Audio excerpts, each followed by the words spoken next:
नमस्कार दोस्तों, आपका स्वागत है हमारे YouTube चैनल जय भगवान स्टडी हब में। आज हम आपको सिखाएंगे आवर्ती दशमलव। दोस्तों, यदि आप प्रतियोगी परीक्षाओं की तैयारी कर रहे हैं तो यह चैप्टर आपके लिए अत्यंत उपयोगी साबित होने वाला है, इसलिए यह वीडियो पूरा देखें।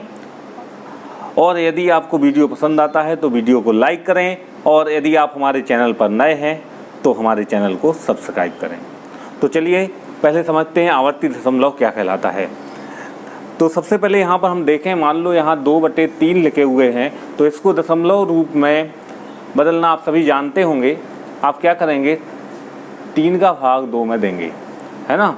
तो जब 3 का 2 में भाग देंगे तो 3 का भाग नहीं जा रहा है, तो अब बचे 2। यहाँ लगाया अपन ने दशमलव, ठीक, दशमलव लगाए तो यहाँ आ गया 0। अब 3 का हम भाग देंगे, 3 × 18, फिर 2 बचे, ठीक है। क्योंकि एक बार दशमलव लगा चुके हैं इसलिए फिर 0 आ गया, फिर 3 × 18, और इस तरीके से ये प्रोसेस चलती रहेगी। फिर 2 बचे, फिर 0 आया, फिर 3 × 18, और ऐसा चलता रहेगा और यह भाग कभी समाप्त नहीं होगा, ठीक है। इससे जो हमें दशमलव प्राप्त होता है 0.666, तो इसको बोलते हैं अशांत या आवर्ती दशमलव बोलते हैं। इसी को बोलते हैं हम अशांत या आवर्ती दशमलव। ऐसा दशमलव जिसमें दशमलव के पश्चात किसी भी अंक की पुनरावृत्ति होती रहती है उसे बोलते हैं अशांत दशमलव। तो यहाँ पर हम देखते हैं 0.666 में 6 की पुनरावृत्ति हो रही है, तब हम इसको इस तरीके से लिखेंगे 0.6 और यहाँ लगा देंगे बार। इसका अर्थ होगा कि यह 6 बार बार आ रहा है, अर्थात 6 की आवृत्ति हो रही है, तो इसे हम बोलेंगे अशांत दशमलव या आवर्ती दशमलव। उम्मीद है आप समझ गए होंगे। आवर्ती दशमलव को साधारण भिन्न में बदलने से पहले हम आपको बता दें, आवर्ती दशमलव हमें 2 प्रकार से प्राप्त हो सकते हैं। एक होगा शुद्ध आवर्ती दशमलव। शुद्ध आवर्ती दशमलव का अर्थ होगा दशमलव के बाद सभी अंकों की यदि पुनरावृत्ति होती है तो उसे हम बोलते हैं शुद्ध आवर्ती दशमलव। तो यहाँ पर देखें 0.325 इस पर बार लगा हुआ है, तो यह शुद्ध आवर्ती दशमलव, अर्थात इसमें दशमलव के बाद 3, 2 और 5 इसकी आवृत्ति होती रहेगी। मतलब 3, 2, 5 फिर आएगा, फिर आएगा, फिर आएगा, इस तरीके से आता रहेगा। तो इसको साधारण भिन्न में बदलने के लिए हम क्या करेंगे कि इस अंक को ज्यों का त्यों उतार लेते हैं और जितने अंक हैं, अर्थात जितने अंकों की पुनरावृत्ति हो रही है उतने हर में 9 लगा देंगे। ये हो जाएगा हमारा आंसर, ठीक है। बहुत सरल लग रहा होगा। चलिए अगला देखते हैं। मान लो यहाँ पर लिखा हुआ है 0.43, तो इसको यदि हम साधारण भिन्न में बदलेंगे तो ये आ जाएगा, इस अंक को हम ज्यों का त्यों लिख दिया 43, और बटे में, हाँ सही बोले आप, बटे में कितने 9 आएंगे, 2 9 आएंगे, है ना। क्यों आएंगे, क्योंकि 2 अंकों की पुनरावृत्ति हो रही। चलिए अगला देखते हैं।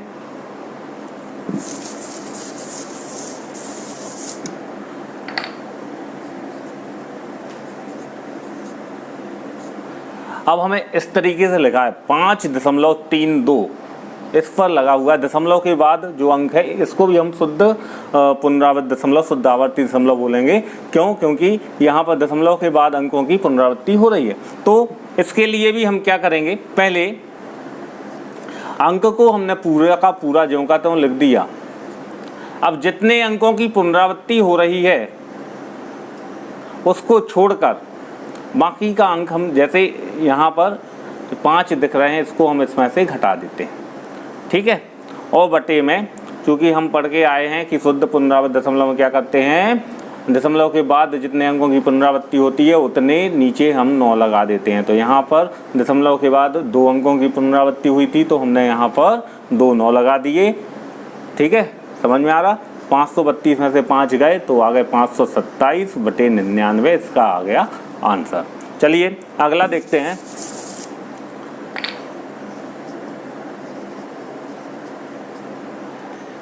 इसके लिए हम क्या करेंगे, पहले हम लिखेंगे 737।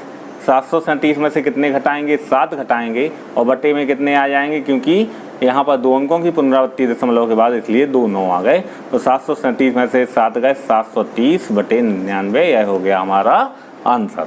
चलिए अब हम देखते हैं मिश्रित पुनरावर्त भिन्न। ये हो गया अपना शुद्ध आवर्ती दशमलव। अब अपन देखेंगे मिश्रित आवर्ती दशमलव। मिश्रित आवर्ती दशमलव का अर्थ होता है ऐसा दशमलव जिसमें दशमलव के बाद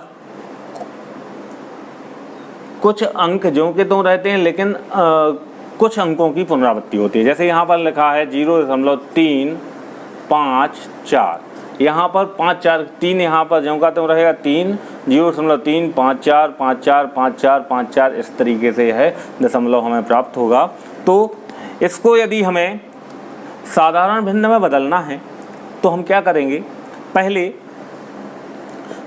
इस संख्या को पूरा लिख लेते हैं, फिर क्या करते हैं, इसमें से वह संख्या घटा देंगे जिसमें यह बार नहीं लगा हुआ है, मतलब जिसकी पुनरावृत्ति नहीं हुई है, उस अंक को इसमें से हम घटा देंगे। ठीक है, फिर क्या करेंगे, जितने अंकों में बार लगा हुआ है अर्थात जितने अंक की पुनरावृत्ति हुई है वह अंक हम नीचे लिखते हैं, मतलब उतने में हम उतने जितने अंकों की पुनरावृत्ति हुई है उतने 9 यहाँ पर लिखते हैं, और जितने अंक की पुनरावृत्ति नहीं होती है उतने शून्य लगा देते हैं। ठीक है, तो इसका अर्थ होगा 354 में से 3 जाएंगे 351, 351/990, यह हमारा आंसर आ जाएगा। चलिए अगला देखते हैं। मान लो यहाँ पर लिखा हुआ है 0.5432, तो इसको किस तरीके से हल करेंगे। इसको हल करने के लिए पहले हम ये अंक लिखेंगे 5432, इसमें से क्या घटाएंगे, जी हाँ, इसमें से हम 54 घटाएंगे। 54 क्यों घटाएंगे, क्योंकि 54 पर बार नहीं लगा हुआ है, 54 की पुनरावृत्ति नहीं हो रही है। अब नीचे 9 कितनी बार आएंगे, 9 उतनी बार आएंगे जितने अंकों पर बार लगा हुआ है। तो यहाँ पर बार कितने अंकों पर लगा हुआ है, 2 अंकों पर, तो 9 आ गए, और जितने अंकों पर बार नहीं लगा हुआ है उतने 0 आ जाएंगे। तो हमारा यह आंसर आ गया। 5432 में से 54 घटा देंगे, मतलब 5432 में से 54 घटाएंगे तो यहाँ आ जाएंगे 6 7 13, और ये आ जाएगा 5378/9900, यह हो जाएगा हमारा आंसर। उम्मीद है आप समझ गए होंगे। चलिए एक और देखते हैं। मान लो यहाँ पर इस तरीके से लिखा हुआ है और 3 पर बार लगा, अर्थात इसमें 3 की पुनरावृत्ति हो रही। मान लो यहाँ पर 3 की जगह 5 लगा, तो इस 5 की पुनरावृत्ति होती जा रही है। तो हम क्या करते, इसको यदि हम साधारण भिन्न में बदलते तो पहले इस पूरे अंक को लिखते 1325। 1325 में से जिस अंक पर बार नहीं लगा हुआ है वो घटा देते हैं। फिर हम देखते हैं कि दशमलव के बाद जितने अंकों पर बार लगा हुआ होता है उतने 9 लगाते हैं, और जितने दशमलव के बाद, यहाँ पर ध्यान देना बेटा, दशमलव के बाद जितने अंकों पर बार लगा हुआ होता है उतने 9 लगाते हैं, और दशमलव के बाद जितने अंकों पर बार नहीं लगा होता है उतने शून्य लगा देते। तो अपना यहाँ पर आंसर हो जाएगा 1325 में से 132 जाएंगे, तो उनको हम घटाते हैं। 5 में से 2 गए 3, 12 में से 3 गए 9, यहाँ 3 में से 2 जाएंगे 1, 1193/900, ये हमारा आंसर हो जाएगा। उम्मीद है आप समझ गए होंगे। अगला देखते हैं।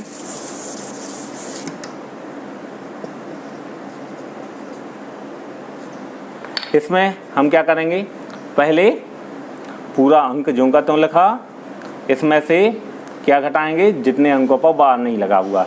इस समय अपन दशमलव पर ध्यान नहीं देते, पूरे अंक लिखते हैं ना।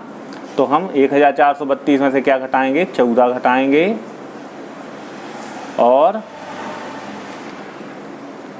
नीचे अब हम देखेंगे दशमलव के बाद जितने अंकों पर बार लगा हुआ है उतने 9 आएंगे, और जितने अंकों पर दशमलव के बाद देखे जाएंगे, है ना, दशमलव के बाद जितने अंकों पर बार लगा हुआ है उतने 9 आएंगे, और जितने अंकों पर बार नहीं लगा हुआ है अर्थात जितने अंकों की पुनरावृत्ति हुई है उतने 9 यहाँ पर आ गए, और जितने अंक की पुनरावृत्ति नहीं हो रही है दशमलव के बाद तो उतने 0 आ जाएंगे। तो यहाँ पर 1 अंक की पुनरावृत्ति नहीं हो रही है इसलिए 1 0 आ गया, और 2 अंक की पुनरावृत्ति हो रही थी 2 9 आ गए, है ना। तो यहाँ पर घटाएंगे तो 1432 में से 14 घटाए, 2 के 12, 12 में से 4 गए 8, यहाँ 3 में से 2 गए 1, और ये आ गया 1418/990। कटें तो काट देना, ये हो जाएगा हमारा आंसर। चलिए, इस प्रकार का प्रश्न दिया हुआ है 0.3 बार प्लस 0.6 बार प्लस 0.7 बार प्लस 0.8 बार। तो इसको हल करने के लिए यहाँ पर ऑप्शन दिए हुए हैं, इन ऑप्शन में से हमें सिलेक्ट करना है। तो हम क्या करेंगे, अभी हमने बताया 0.3 बार को लिखेंगे 3/9, इसको लिखेंगे 6/9, इसको लिखेंगे 7/9 और इसको लिखेंगे 8/9। अभी हम सीख कर आए, जब इनको हम जोड़ेंगे तो तीनों इसको जोड़ेंगे तो हर में 9 आ जाएगा, और हर में 9 आ जाएगा। यहाँ हो जाएगा 3 और 6 9 और 7 16 और 8 24, 24/9। जब हम इसको हल करेंगे तो 9 दूनी 18, है ना, बचेंगे 6/9। तो इस तरीके से यदि हम इसको हल करेंगे तो हो जाएगा 3 दूनी 6, 3 3 9, मतलब आंसर आ जाएगा बी। आंसर कौन सा आ जाएगा? बी। चलिए अगला प्रश्न,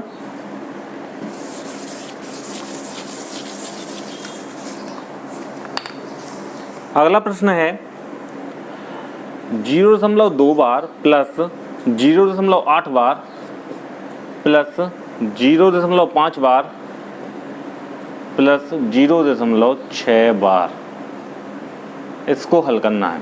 तो इसको हल करने के लिए हम क्या करेंगे, अभी हम सीख क्या है, 0.2 बार को लिखेंगे 2/9, ये हो जाएगा 8/9, ये हो जाएगा 5/9 और ये हो जाएगा 6/9। जब इनको हम जोड़ेंगे तो 8 और 2 10 और 5 15 और 6 21/9। यदि हम इसको हल करते हैं, 9 का भाग देते हैं तो 9 दूनी 18, बचेंगे 3, 2 सही 3/9, या फिर इसको लिखेंगे 2 धन 3/9, मतलब ये हो जाएगा हमारा 2 3/9। अभी हम सीख के आए 3/9 क्या हो जाएगा, 0.3 बार, है ना। तो 2 धन 0.3 बार, मतलब ये हो जाएगा 2.3 बार। ये हमारा आंसर हो जाएगा। इसको हम डायरेक्ट भी कर सकते थे, लेकिन ये हमने आपको सीखने की दृष्टि से इतना बड़ा करके बताया। लेकिन हम इसको डायरेक्ट कर सकते थे, कैसे करते, 2 और 8 10, 10 और 5 15 और 6 21/9 होता, 21/9 में भाग देते, 9 दूनी 18, बचते 3, 2 सही 3/9, मतलब 3/9 हो जाते 0.3 बार, उत्तर आ जाता 2.3 बार। उम्मीद है आप समझ गए होंगे। चलिए अगला प्रश्न देखते हैं। अगला प्रश्न लिखा हुआ है 3.68, इस पर बार लगा हुआ है 68 पर, माइनस 2.79 बार। इसको हल करने के लिए अभी हम सीख के आए 3.68 बार को हम लिख सकते थे 368 ऋण 3 क्या लिखते थे 99। क्यों? क्योंकि यहाँ पर दशमलव के बाद कितने अंकों पर बार लगा हुआ है, 2 अंकों पर, तो यहाँ 2 9 आ गए, है ना। तो 368 3/99 अभी हम सीख के आए। ऋण, इसको हम लिखते 279 ऋण 2/99, है ना। अभी हमने सीखा था 368 में से 3 गए, हो गया 365/99, और यहाँ हो गया ऋण 279 में से 2 गए 277/99। तो यहाँ देखिए हर एक से हैं, तो यहाँ पर आ गया 99, और 365 में से 277 गए तो कितना आ जाएगा, 15 में से 7 गए 8 बचे, यहाँ 16 में से 8 गए 8 बचेंगे, और यहाँ पर 3 में से 3 जाएंगे, कुछ नहीं, मतलब 88/99, है ना। अब देखिए इसमें 11 का भाग जा रहा है, तो 11 8 88, 11 नाम 99, मतलब 8/9। और चूंकि हम जानते हैं 8/9 लिखा है, मतलब इसका अर्थ होगा 0.8 बार। अभी हम पढ़ के आए है ना, 0.8 बार लिखा होता तो हम लिखते 8/9, और 8/9 लिखा तो हमने लिख दिया 0.8 बार। मतलब इसका आंसर आ जाएगा हमारा 0.8 बार। ठीक है, उम्मीद है आप समझ गए होंगे। अब अगला प्रश्न और देख लेते हैं। इस सवाल को देखते हैं। यहाँ पर लिखा हुआ है 0.3467 पर बार लगा है, धन 0.1333 पर बार है। तो सबसे पहले हम क्या करेंगे, इसको लिखेंगे, अभी हम सीख कर आए 3467 ऋण 34। क्यों? क्योंकि 34 पर बार नहीं था तो हमने उसको घटा दिया, बटे जितने पर बार है उतने 9, जितने पर बार नहीं है उतने 0, धन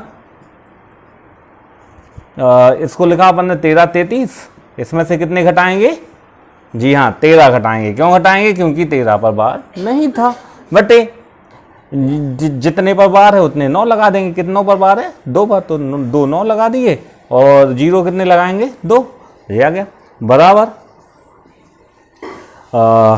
देखो इसको घटाया तो यहाँ आ गया 3433 बटे 9900, धन यहाँ से 1320, इसको घटाने पर 1320 आया बटे 9900। जब इनको हम जोड़ेंगे तो 3433 में 1320 जुड़े तो जो हो गया है कितने? 4553 बटे 9900। अब हमें यहाँ पर दिखाई दे रहा है कि 2 9 हैं और 2 0 हैं, मतलब हमें यह समझ में आ रहा है कि 2 अंकों पर वार होगा दशमलव के बाद और 2 अंकों पर नहीं होगा। तो यहाँ पर देखिए 4 ऑप्शन है, यहाँ पर हमें दिख रहा है बी वाला ऑप्शन, यहाँ पर 2 अंकों पर बार है और 2 अंकों पर बार नहीं है, मतलब हमारा आंसर बी आना चाहिए। ठीक है, तो बी आएगा, लेकिन कैसे आएगा बी को भी देख लेते हैं। यहाँ पर लिखा है 0.4801, यदि इसको हम भिन्न में बदलें तो क्या होगा? 4801 में से 48 घटाएंगे, बटे जितने पर बार है उतने 9, जितने पर बार नहीं है उतने 0। तो यहाँ पर 4801 में से 48 घटाएंगे तो आएगा 4753 बटे 9900।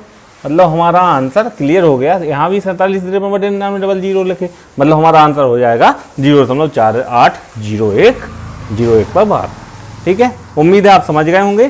तो इसी तरीके के अन्य सवालों को लेकर हम हाजिर होंगे अगले वीडियो में। तब तक के लिए नमस्कार।